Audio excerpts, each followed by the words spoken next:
بسم اللہ الرحمن الرحیم۔ السلام علیکم۔ کلاس 10 اسلامیات لیکچر نمبر 11۔ شروع میں نے آپ کو بتایا تھا کہ اس کتاب میں ہمارے پاس 3 حصے ہیں، ٹھیک ہے۔ ایک حصہ جو ہے وہ ہے قرآن کریم سے، دوسرا حصہ جو ہے وہ ہے احادیث سے، ٹھیک ہے، اور تیسرا حصہ جو ہے وہ ہے موضوعاتی مطالعہ، ٹھیک ہے۔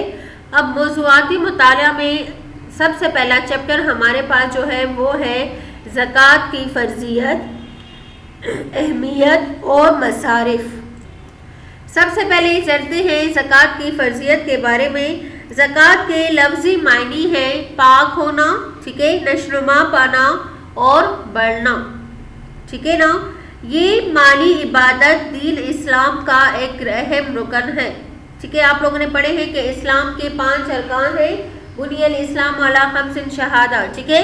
تو اس میں جو ہے زکوٰۃ کا ذکر بھی کیا ہے، موجود ہے، جو ایک صاحب نصاب مسلمان پر اپنے مال میں سے ایک خاص شرع کے مطابق فرض ہے۔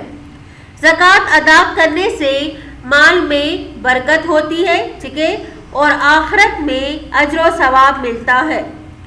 زکوٰۃ ادا نہ کرنا جو ہے بہت بڑا گناہ ہے۔ قرآن کریم میں اکثر مقامات پر نماز اور زکوٰۃ کی فرضیت کا ذکر ایک ساتھ کیا گیا ہے۔ قرآن کریم میں ارشاد ہے اقیموا الصلاۃ وآتوا الزکاۃ، نماز قائم کرو اور زکوٰۃ دیتے رہو، ٹھیک ہے۔ اسی طرح کئی دفعہ ان دونوں کا ذکر جو ہے وہ ایک ہی ساتھ آیا ہے۔ اب بات یہ ہے کہ کتنا مال ہو، کتنا نصاب ہو جس پر زکوٰۃ جو ہے وہ فرض ہوتی ہے۔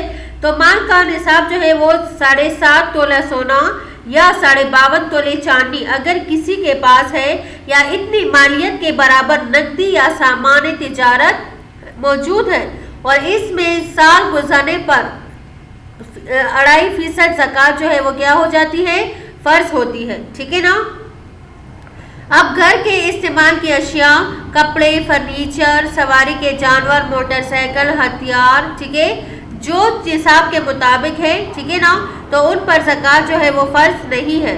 مقروض پر بھی زکوٰۃ فرض نہیں ہے۔ مقروض کا مطلب جو ہے وہ کیا ہے، قرض دار ہے، کہ قرض دار پر زکوٰۃ جو ہے وہ فرض نہیں ہے، اور اس کے پاس اتنا مال ہو کہ اگر اتنا صاحب نصاب ہو لیکن اس پر قرض بھی ہو تو وہ سب سے پہلے اپنا قرض ادا کرے گا۔ اب زکوٰۃ کی اہمیت کیا ہے؟ قرآن کریم میں نماز اور زکوٰۃ کی فرضیت کا ذکر ایک ساتھ کیا گیا ہے، ٹھیک ہے نا۔ یہ اسلام کے 5 ارکان میں سے ایک رکن ہے۔ اس سے مال و دل کی صفائی ہوتی ہے۔ زکوٰۃ اسلامی اقتصادی نظام کی روح ہے۔ اس سے محروموں اور محتاجین کی محرومی ختم ہوتی ہے۔ زکوٰۃ کی اہمیت اس واقعے سے بھی ظاہر ہوتی ہے کہ جب ایک مرتبہ ایک گروہ نے بارگاہ نبوت پر حاضر ہو کر اسلام کی تعلیمات دریافت کی تو آپ صلی اللہ علیہ وسلم نے اعمال میں سب سے پہلے نماز اور پھر زکوٰۃ کا ذکر فرمایا، ٹھیک ہے نا۔ رسول کریم صلی اللہ علیہ وسلم کی رحلت کے بعد جب بعض لوگوں نے زکوٰۃ ادا کرنے سے انکار کیا تو حضرت ابوبکر صدیق رضی اللہ تعالیٰ عنہ نے ان کے خلاف کیا کیا، جہاد کیا، ٹھیک ہے۔ اب دیکھیں قرآن کریم میں نماز کے ساتھ زکوٰۃ کی ادائیگی کا بھی حکم ہے۔ اس میں یہ حکمت ہے کہ نماز اللہ تعالیٰ کا حق ہے اور زکوٰۃ بندوں کا حق ہے۔ تو گویا قرآن میں تکرار اور یکجائی کا مطلب حقوق اللہ اور حقوق العباد دونوں کی اہمیت جتانا مقصود ہے، ٹھیک ہے۔ زکوٰۃ کی حکمت یہ ہے کہ غریبوں اور محروموں کی امداد ہو جاتی ہے، ٹھیک ہے۔ سورہ توبہ میں اللہ تعالیٰ نے فرمایا ہے کہ مومنین وہ لوگ ہیں کہ جن کے اموال میں سائل اور محروم کا معین اور مقررہ حصہ موجود ہوتا ہے، ٹھیک ہے نا۔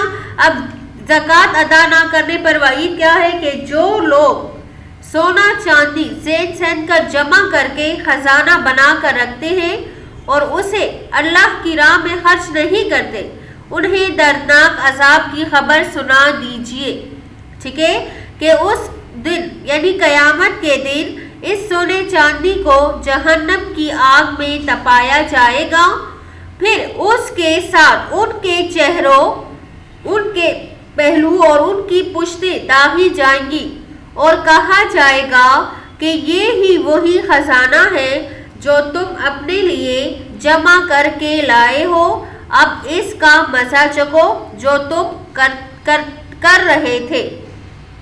ٹھیک ہے، تو یہ عذاب زکوٰۃ نہ دینے پر کیا ہے؟ وعید ہے کہ قیامت کے دن اس مال کو اس کے لیے وبال جان بنا دیا جائے گا۔ زکوٰۃ سماجی فلاح بہبود کا بہترین کیا ہے؟ ذریعہ ہے۔ زکوٰۃ کے ذریعے معاشرے کے محروم اور مفلس لوگوں کی کفالت ہو جاتی ہے، اور اس طرح معاشرے میں نفرت اور انتقام کے بجائے ہمدردی اور احترام کے جذبات کو فروغ حاصل ہوتا ہے۔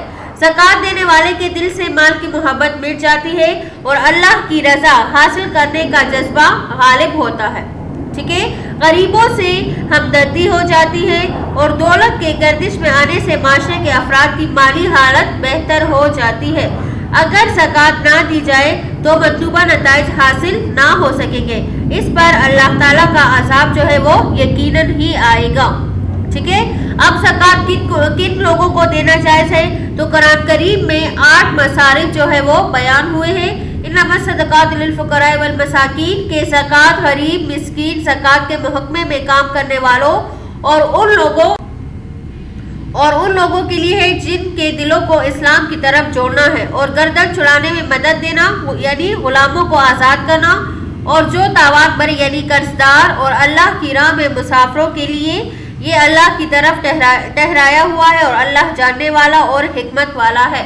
اب اس آیت میں 8 مصارف بیان ہوئے ہیں۔ مصارف کا مطلب ہے کہ وہ لوگ جن کو زکوٰۃ دینا جائز ہے۔ سب سے پہلے ہے فقراء۔ فقیری سے مراد وہ مرد یا عورت ہے جو اپنے گزارا اوقات کے لیے کچھ نہ رکھتے ہو، دوسرے کی مدد اور تعاون کے محتاج ہو۔ ٹھیک ہے، مساکین نمبر 2 ہے مساکین۔ اس سے مراد وہ مرد اور عورت ہے جن کو بقدر حاجت میسر نہ ہو، ٹھیک ہے، جو نہایت ہی خستہ حال میں ہو لیکن شرم کی وجہ سے کسی کے آگے ہاتھ بھی نہ پھیلاتا ہو۔ عاملین زکوٰۃ، اس سے مراد زکوٰۃ جمع کرنے والے سرکاری ملازمین ہیں جو حکومت کی جانب سے مقرر کیے گئے ہیں، یعنی جو زکوٰۃ جمع کرنے والے لوگ ہیں۔ آگے نمبر 4 ہے تالیف کا۔ اس سے مراد وہ لوگ ہیں جن کی اسلام لانے کی امید ہوتی ہے یا ایسے نو مسلم جو اسلام میں کمزور ہو، ٹھیک ہے، تو ان کی دلجوئی کی خاطر بھی وہ مصارف میں شامل کیے گئے ہیں، لیکن بعد میں یہ حکم جو تھا وہ کیا ہو گیا؟ منسوخ ہو گیا۔ رقاب، اس سے مراد وہ لوگ جو غلامی کی زنجیروں میں جکڑے ہوئے ہوں اور اپنی گردنوں کی آزادی چاہتے ہو، ٹھیک ہے، انہیں خرید کر آزاد کیا جا سکتا ہے یا انہیں آزادی کے لیے زکوٰۃ دی جا سکتی ہے۔ آگے ہے غارمین مقروض، ایسے لوگ ہیں جو قرض کے بوجھ تلے دبے ہوئے ہوں اور قرض ادا نہ کر سکتے ہو یا ضمانت میں پھنسے ہوئے ہوں۔ آگے ہے فی سبیل اللہ، یعنی اللہ کے راستے میں، اس سے مراد اللہ کی راہ میں یعنی جہاد اور دین کو پھیلانے کے لیے یعنی دعوت تبلیغ کے لیے، ٹھیک ہے، تو ایسے لوگوں کو بھی زکوٰۃ دینا کیا ہے؟ جائز ہے۔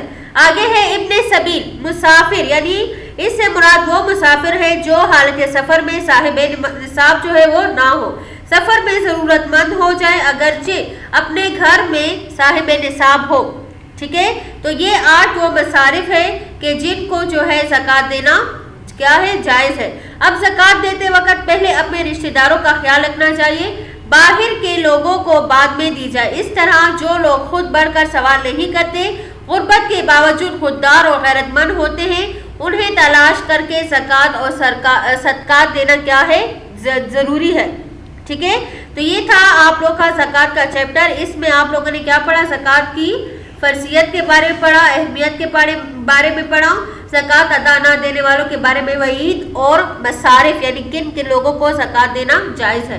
یہ سوالات یہاں پر موجود ہیں، اس کے جوابات آپ لوگ کے نوٹس میں موجود ہے، وہاں سے آپ لوگ یہ جوابات جو ہے یاد کر لیجئے گا۔ والسلام، شکریہ۔